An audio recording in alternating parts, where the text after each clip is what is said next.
Hey Mike, instead of typing a bunch of answers into Instagram, I decided to make you a little video, hopefully answer not only some future questions, your current questions, but also provide some first principles to how all this stuff works and answer some confusions that might be out there, both with gaining muscle mass and fat loss. So we're going to start fairly basic and then get a little more complex.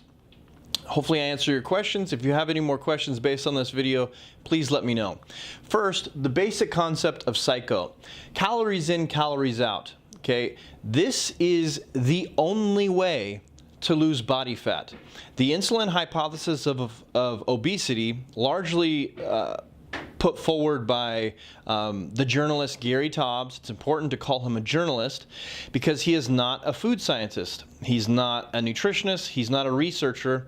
He's a journalist, has a background in physics, who wrote popular books that pushed forward this idea that fat gain and fat loss is driven by the hormone insulin. This has been completely debunked, but because lay people have driven the sales of his books, a lot of people still buy into this hypothesis. He even funded a study through an organization he co-founded called NUSI, where he got a third party to study this, and it proved him wrong. So the insulin hypothesis of obesity is wrong. The only way to lose body fat or lose weight is psycho. Calories in, calories out.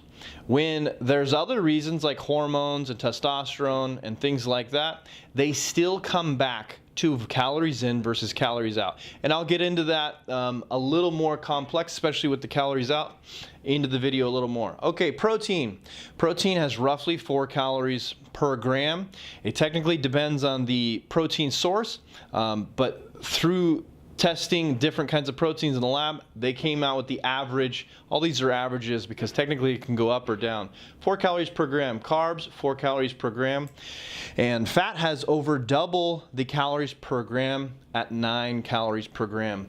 These together are called macronutrients. Technically, alcohol and water are also macronutrients. Alcohol is going to be closer to 6 to 7 calories per gram. And we could probably throw fiber in here as well, just a few calories or less per gram. Technically, fiber can get processed in the large intestine and get absorbed and turned into a short-chain fatty acid. But that's not going to concern us for this video. So these are our macronutrients, and they're very important because our macronutrients total the calories coming into the system. Our bodies is a system.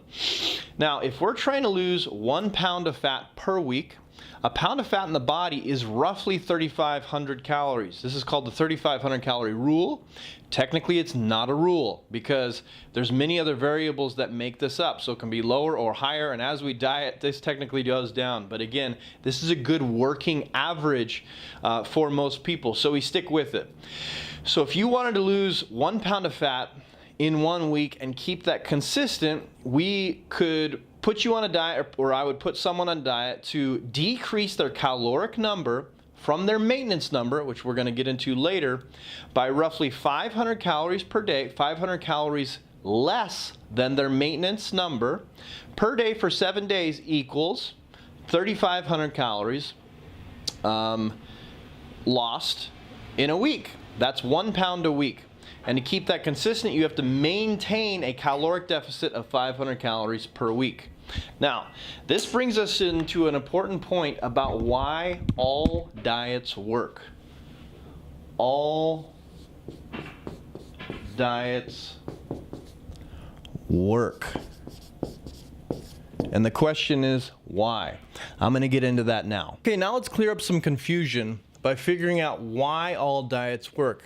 Because it's true. I'm sure you've heard of success stories with any diet. And there are success stories with any diet, and this is part of what drives the diet book industry, from lay folk to fitness professionals to famous people, that somehow famous people successfully sell diet books. Not because they're experts, but because every diet works. And if someone follows it, they can lose weight. The question is why. Because if we can figure that out the specific why, then we might as well just follow that instead of sticking to a dogmatic diet. Okay, here's a little chart. These are the diets. This is what you eliminate, or you could say what the proposed reason for the weight loss is, and this is the real reason the diet worked. All right, we've got Atkins or a ketogenic diet. With those diets, you almost eliminate all carbohydrates and sugar. Really, a ketogenic diet needs to be about 50 grams of carbs per day or less. Some people decrease their protein as well. So when you do that, you're decreasing a huge chunk of food, a food group, carbs. When you eliminate carbs, you eliminate a ton of calories just automatically. Vegan, no meat. A lot of vegans take out processed sugar as well, or take out all sugar. So sometimes this is one or two entire food groups. A lot of vegans, not all vegans, will eat a lot of vegetables as well, which increases fiber and increases fullness from the diet. When you take out an entire food group, meat, you take out calories. The real reason for the weight loss success with a vegan is not because meat is evil, it's because they decrease their calories. Paleo, tons of food groups here, right? No grains, no legumes, no dairy, no sugar, no seed oils. Some paleo people will keep dairy in, sometimes keep sugar in. When you eliminate all this stuff, you're decreasing a ton of calories. That's the real reason for the fat loss. It's not because someone had a huge sensitivity to gluten and gluten was making them hold on to all their fat. I mean, all these people, especially the clean eaters, which I'm going to get to next, they sound like Pentecostals. They sound like the reason for the fat gain and fat loss was some kind of magic. Especially, so I'm going to get into clean eaters next. They sound the most hokey pokey. And this is really popular right now. So someone says, I don't know why I'm not losing weight. I'm eating so clean. Or I lost weight because I was only eating healthy foods. It's complete BS. There's no objective definition to clean. It's not helpful at all. Usually what they mean is no processed foods, oftentimes no sugar. But some clean eaters, what they really mean is I eat vegan. So they start losing weight because they're eating less food. When you eat nutrient-dense foods, you're often fuller. Being full increases the likelihood that you eat less food. The carnivore diet is now popular largely because of Jordan Peterson, and Mark Bell's brother eats the carnivore diet as well. Tons of food groups are eliminated here. You don't eat anything but meat. So the real reason a lot of these people feel better or no longer have reactions to certain things is they're basically going on an elimination style diet, much like paleo, and they're cutting their calories by 1,000 per day sometimes. The real reason for the success, a decrease in calories, an energy deficit. And they start losing weight. When someone loses weight, independent of what kind of diet they did, almost all blood markers for health improved. So the paleo person, they lose weight, they go get their health checked. The doctor says, wow, you look like you're getting healthier. They say, yeah, because I'm on a paleo diet. Some of that might be true. Some people have real reactions to gluten and other things. A lot of it is simply because they're losing weight. Again, I want to repeat, independent of this kind of diet someone does, just by the fact that they're losing weight, especially if someone's obese, they will be getting healthier.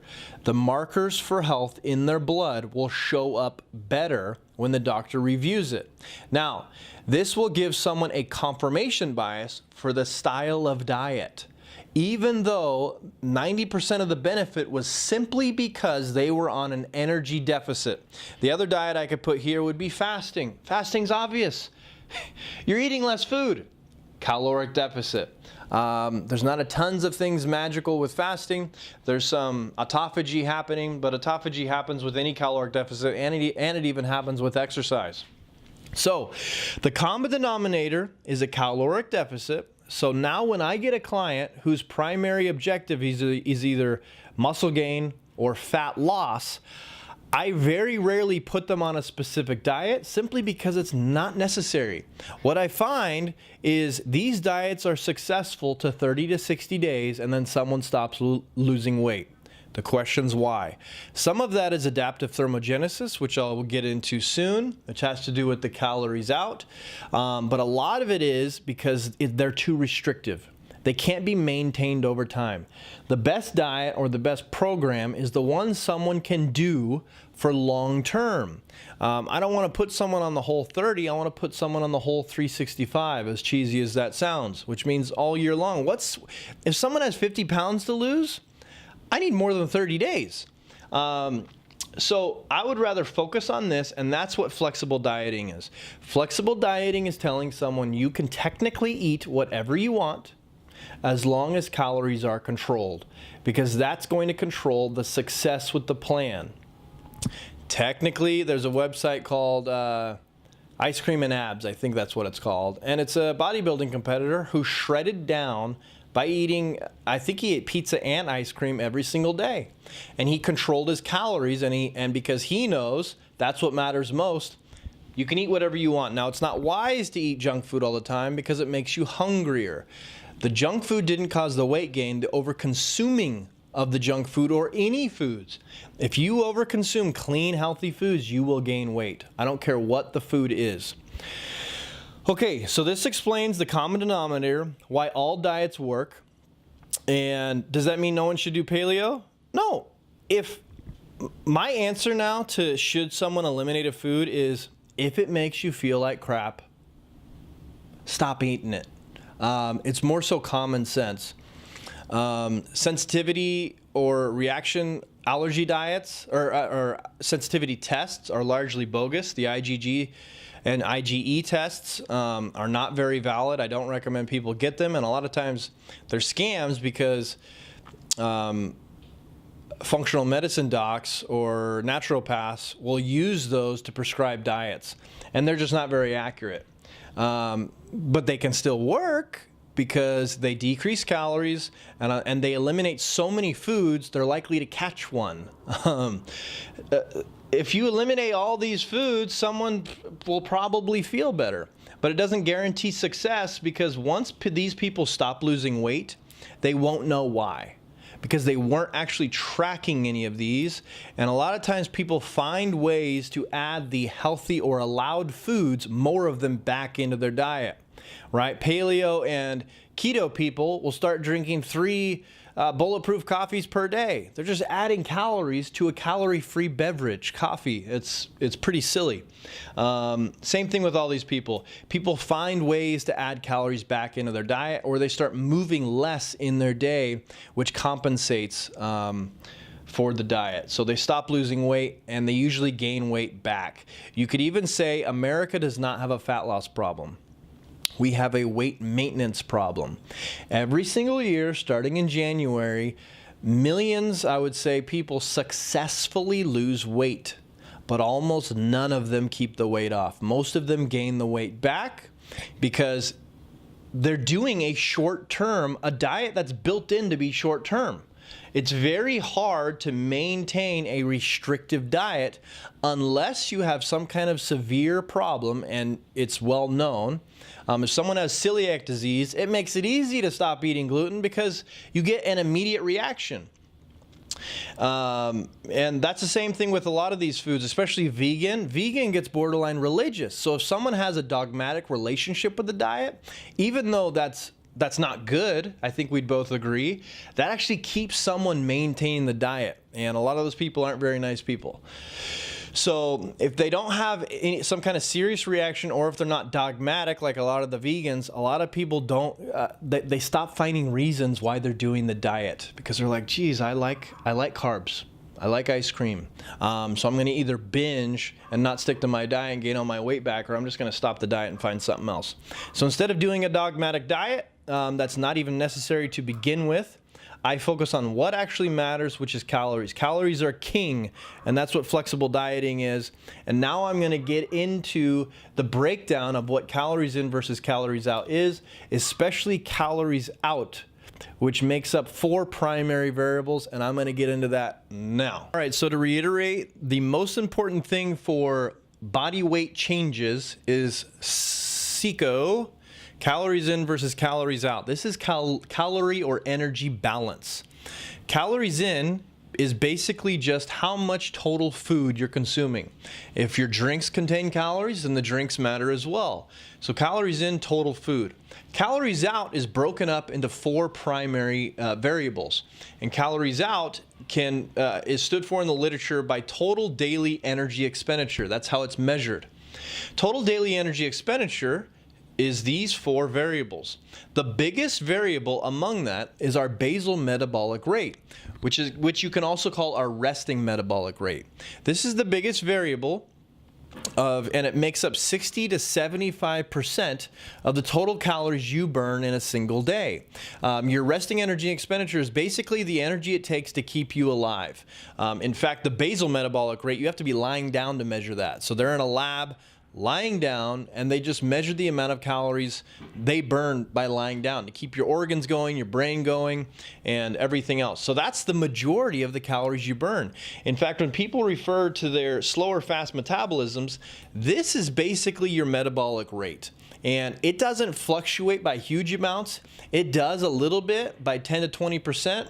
As we diet and as we age. But it does not explain weight gain as we age, actually, because it doesn't fluctuate enough to be the main explanatory effect for weight gain as people get older, because it only goes down a little bit. Next, we have TEF. This stands for the thermic effect of food. When we eat food, it costs energy to digest that food. It averages out to 10%.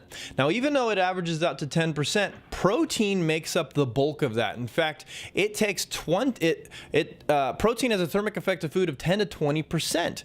Fat and carbs is only around 5 to 12% of a thermic effect of food. Now, this sounds fancy. What does that really mean? This means if you eat 100 calories of protein, you will burn roughly 30 calories just to digest it.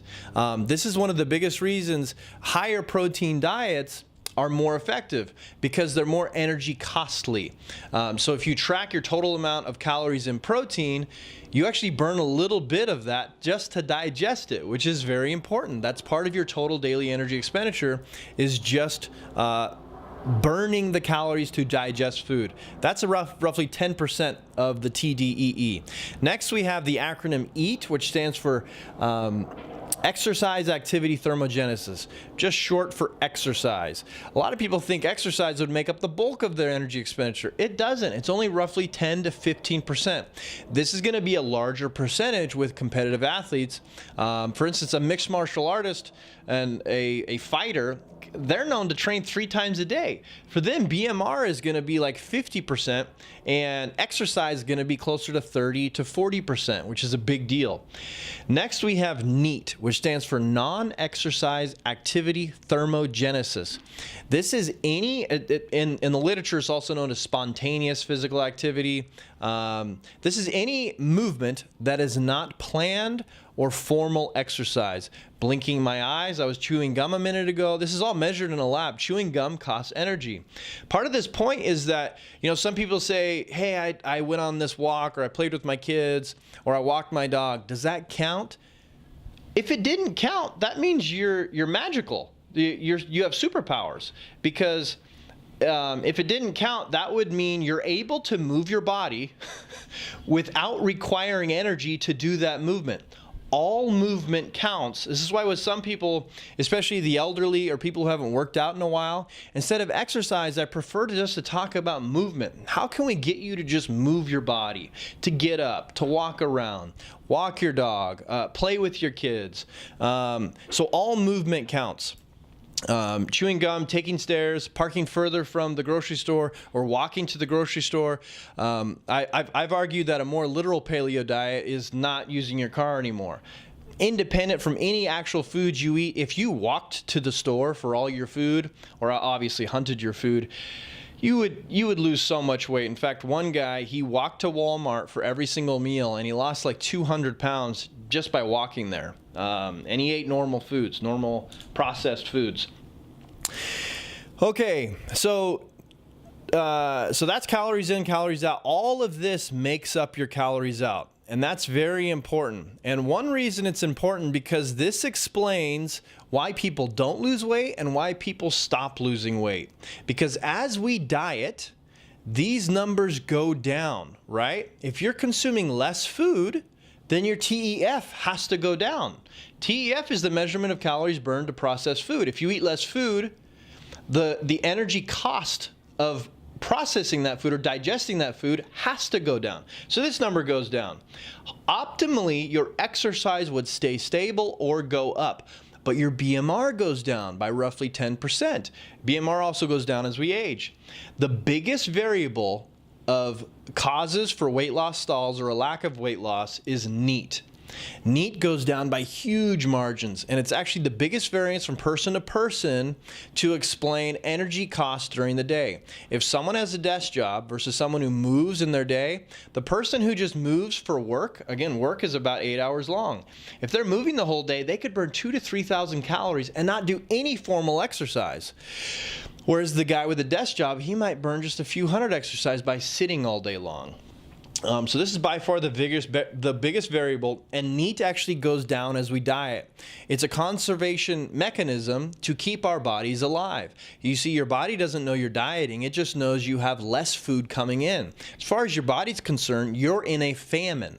So to preserve your tissues, because you've got to stay alive and you need energy to stay alive, it starts slowing down your movement. So bodybuilders know this best. The closer they get to a competition, the less non-exercise movement they do. You laugh less, you tell less jokes, you socialize less, you get up from the couch less, you blink slower, it's noticeable. You hug your loved ones less. Your total movement goes down, and this is a really important variable because a lot of people don't even notice it. And this can completely take out the caloric deficit that is caused from formal exercise, which means we need to try to increase someone's non-exercise activity thermogenesis by maybe tracking steps, wearing an activity monitor, or programming a walk-in each evening, or I just have to program more cardio into their day. So to summarize that, your maintenance calories is really going to help you, Mike, find out how much you need to consume to either go on a fat loss diet or go on a massing muscle gaining diet. What is maintenance calories? Your maintenance calories is when your calories in equals your calories out. So if your calories in food is 2,500 calories and all of this combined is also 2,500 calories, that is your maintenance number. Now there's calculations that we can do, such as body weight times 14 to 16. If you do that simple math problem, that's going to get you somewhat close to what your maintenance number is. Now, it's not going to be completely accurate because this is assuming an activity multiplier. And so if someone doesn't work out at all, this might be closer to 13. If someone's a competitive athlete, this might be closer to 20. Body weight times 20 could be their maintenance number. So it really fluctuates.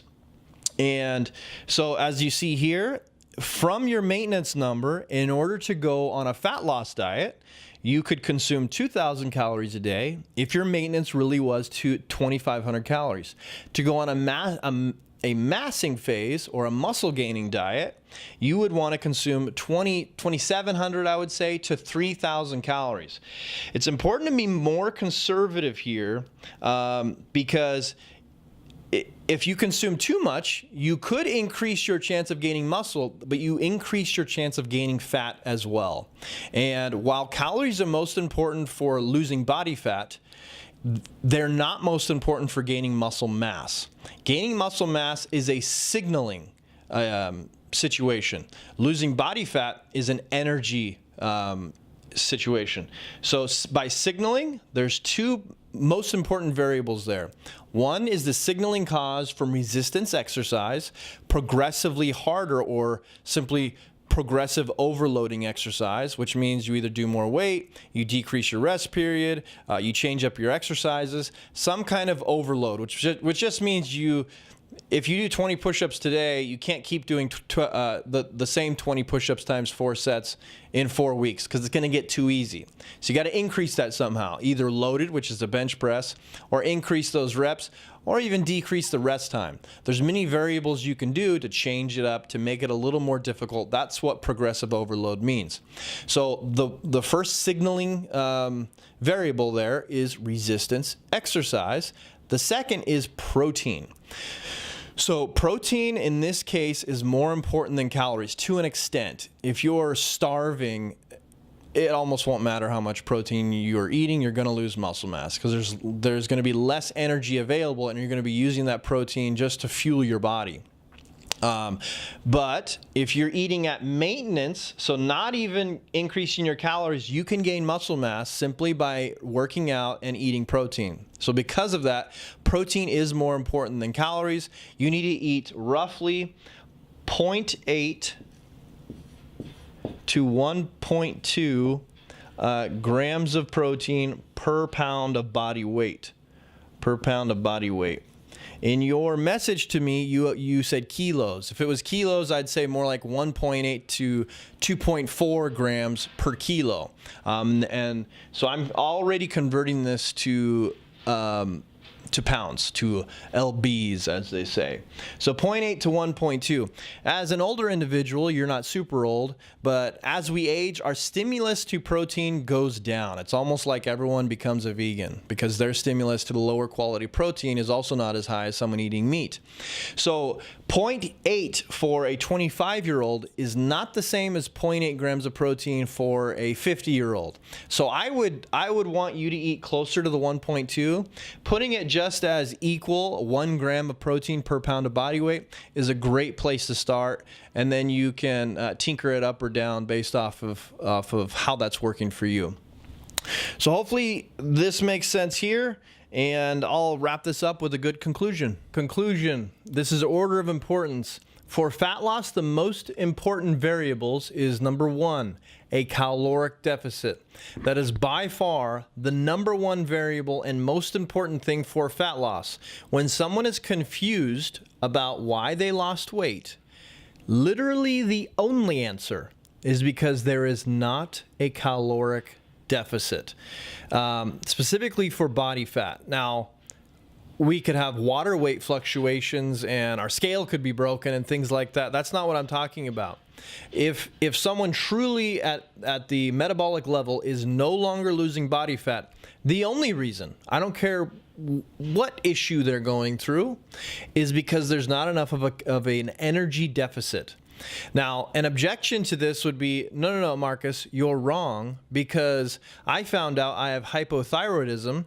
I started taking a thyroid supplement, and I started losing weight again. So you're wrong. The answer is hormones. That's why I stopped losing weight. I had a T3 deficit. So someone who says that is confusing strategy with mechanism, or things that affect mechanism.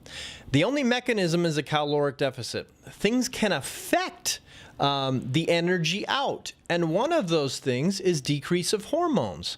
So if a man has low testosterone, or with a woman, if they have something wrong with their thyroid, that can decrease their energy expenditure. You take a thyroid supplement, you start taking testosterone replacement therapy, your energy expenditure goes up. So even though the thyroid drug is working, even though the testosterone is working and helping with fat loss, that doesn't negate the fact that it was actually a lack of enough calories burned throughout the day, or a lack of an energy deficit. All those drugs did was increase the caloric output for the day, which caused a greater caloric deficit, which means they started losing weight again. So calories are king when it comes to fat loss. Second to calories is going to be protein. Protein is good for 3 primary reasons, and it's more important than fats and carbs for fat loss for 3 primary reasons. Number 1, it's the primary driver of muscle gain or just keeping muscle tissue. This is especially important for the elderly. The elderly fall down and break a hip, which sometimes leads to death, not because they're not doing enough balance training or Bosu ball training. It's because they're not very strong, and they go through sarcopenia, which is muscle loss, specifically muscle loss of fast twitch muscle fibers, because they're not eating enough protein and they're not doing any resistance training oftentimes. So protein's most important, or second most important here for fat loss for three primary reasons. One is it's the driver for muscle tissue. Two, it has the highest thermic effect of food, as we've already spoken about. And number three, it's the most filling macronutrient. And trying to be as most full as possible is very important for maintaining a diet through the long term. So that's fat loss. I will say, because people say, well, what's the perfect ratio of carbs, protein, and fat? Is it 30-30-30 or is it 40-20, whatever? No, none of that matters. A low-carb diet can be just as successful as a high-carb diet. What matters most is that someone does a diet they can do for more than 60 to 90 days. If someone enjoys a high-fat diet, that's what they should do, as long as they're in a caloric deficit. So the ratios don't matter. If protein is maintained, if it's controlled for, high carb or low carb, someone should do what they like doing. And that's going to matter more for maintaining a diet through the long term. All right, muscle gain. What's most important here is resistance exercise, resistance training, and a minimum amount of protein, which I'm going to put down here is 0.8 grams per pound, and then a caloric surplus. So, as I'm going to talk about, to decrease the amount of fat you gain during a massing phase, muscle gaining phase, you want to have a minimal amount of caloric surplus while also being effective. So how do we find out what your caloric surplus or how many calories you should be eating per day? I've already touched on this briefly. Let me conclude it or make it more clear. What you need to do first is find your maintenance calories. Your maintenance calories is how many calories you can consume without gaining or losing any weight. Now, with a lot of clients, I have them track their diet and track their weight for 2 weeks straight. If you don't gain or lose any weight, whatever your average caloric number is, that's your maintenance caloric number. With a female, to account for the menstrual cycle, I have to compare 1 week of 1 month to the same week of the next month, because the water weight fluctuations can be 5 to 8 pounds of a difference. And that just throws off the number and makes women a lot of times really emotional about their success. And so we have to account for the menstrual cycle with women who haven't gone through pre-menopause. So you find that maintenance number. So say your maintenance number, Mike, is 2,500 calories. So that's how much you can consume without gaining or losing any weight. You should add to that number 200 to 500 kcals. Now, if you add 500, you're going to gain weight faster. 200, you're going to gain weight slower. The lower your surplus is, the less likely you are to gain body fat. Now, there's a certain number in there which you will have peak muscle gain as well. I can't say what that is for every person. But at some level, bodybuilders just know we're going to gain fat in the off season or during our massing phase. And that's fine. They account for it with a cutting phase. And they usually do a 1-to-4 or 1-to-6 ratio of massing phase to cutting phase to get ready for a competition. But if you want to minimize the amount of fat you gain, you should start with the lower amount. Just realize this, if you start too low, that might decrease the amount of muscle you gain as well. That also depends on how hard you are actually training. A lot of people don't train very hard, even though they might be tired. So how you can account for this a little bit is to track how much weight you gain per month. If you're new to gaining muscle, you can gain muscle much faster, which also means your protein requirements are higher than an experienced lifter. A lot of people don't understand that. They might think, really big guys and really experienced lifters need more protein. No, it's actually the opposite, because they don't gain muscle as fast. And they don't break muscle down as fast either. Therefore, their protein requirements aren't as high as someone who's brand new to lifting. So I would aim for just weight gain, because you can't track strict muscle gain unless you're doing a body fat test every day, really, and I don't even recommend that. Gain 1 to 1.5% of your body weight per month. If you're 180 to 200 pounds, this is like 1 to 3 pounds a month. Again, if you want to be conservative, shoot for that lower number. Just realize if you gain such little amount each month, like half a pound a month, you're just going to decrease your progress. If you're super level-headed about this, you can always do a fat loss phase in 6 months, especially if you have a really successful massing phase. Now, I'm talking to you as if you're a competitor or you're a serious athlete. I don't know how serious you are about this. So if you're just working out to be healthy and gain a little muscle mass, yeah, that's fine. Just aim for that minimal amount and that'll be great. If you do 200 calorie surplus and let's say after 2 months you gain 1 pound, I would increase that a little bit. That just means if you only gain a pound in 2 months, your caloric surplus isn't high enough. And so all this can be tinkered, right? You adjust numbers as we go. There's always a reason why someone isn't making progress. Okay, so next to calories, the next most important thing, or really this is more important than calories, but I'm touching on this first, is you need to eat a minimum amount of protein. A minimum amount is going to be 0.8 grams of protein per pound of body weight. If a common response I get here is, well, I'm very obese. Should that still be body weight? No, if someone's super obese, I usually do target body weight. But the research is done on the participant's body weight. It's not done on their lean body tissue. So when the conclusion of these research papers on protein metabolism comes out, the recommendation is based on body weight because that's what they did in the study. So this is 0.8 to 1.2 if you want to go with kilograms. That's going to be closer to really 1.7 to 2.2, even to 2.4 grams per kilogram. But I automatically convert it into pounds because that's what most people are in the US. So 0.8 to 1.2.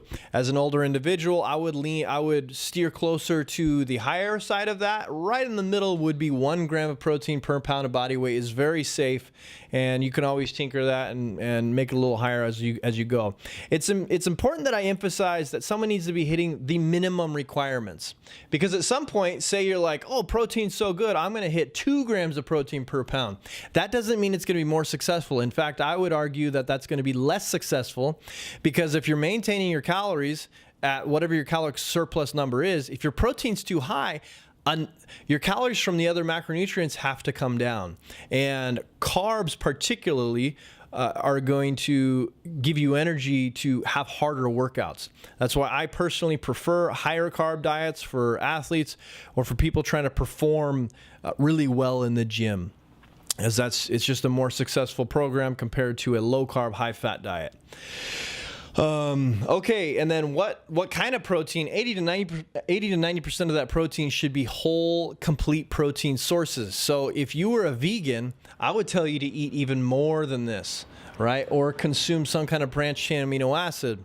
And that's just because of all the amino acids, leucine is the most important amino acid. Vegan sources, because there's protein in peanuts, right? There's protein, gluten's a protein. There's protein in just about anything, but not all protein is created equal. And if vegan sources of protein are very low in leucine, a vegan needs to eat more total protein compared to a meat eater to have the same effect of protein synthesis, and that's the measure in the body. You want a net amount of protein synthesis, which is compared of protein breakdown to protein synthesis. It gives you that positive amount of, it's called nitrogen balance. Either way, most of that should be complete protein. So if half your diet is vegetarian sources of protein, I would tell you to eat even more protein than this, because that's not quality protein sources for the purpose of weight gain. This is not a conversation about health. This is a conversation about gaining muscle mass. So meat, whey protein powder, dairy, tofu is a complete protein source. But yeah, if you're eating mostly meat, you should be just fine. Okay, last question. Should I eat paleo? I want to make it clear, and hopefully I already have made it clear, whether you should eat paleo or not has nothing to do with your success with gaining or losing body weight. With gaining or losing fat has nothing, absolutely nothing to do with whether you eat paleo. Gaining muscle has entirely to do with eating adequate amount of protein, having hard resistance training, and having a slight caloric surplus optimally. Losing weight has nothing to do with paleo, has 100% to do with the caloric deficit and optimally eating a minimum amount of protein. Whether you decide to do paleo is all about how you feel eating paleo. So you have to answer that question. If grains make you feel bad, if dairy makes you feel bad, stop eating it. But whatever you do there is independent of your success with gaining muscle. If you're doing paleo, you still have to make sure you're following this. Okay? So these are the most important variables. I'm not going to tell you to do paleo or not because it doesn't matter at all for your success with fat loss or gaining muscle. Okay, this turned out to be much longer, but there's a lot of points to hit. If you have any questions about this, I would prefer you just emailed me. It's easier to give a response there, or I can give more video responses. But this does take quite a bit of my time to make these little videos because I'm now going to go edit this video. But go ahead and email me, and I'll send you what my email is. Hopefully this video has been helpful, and I'm always happy to help. Nice to talk to you, Mike. See ya.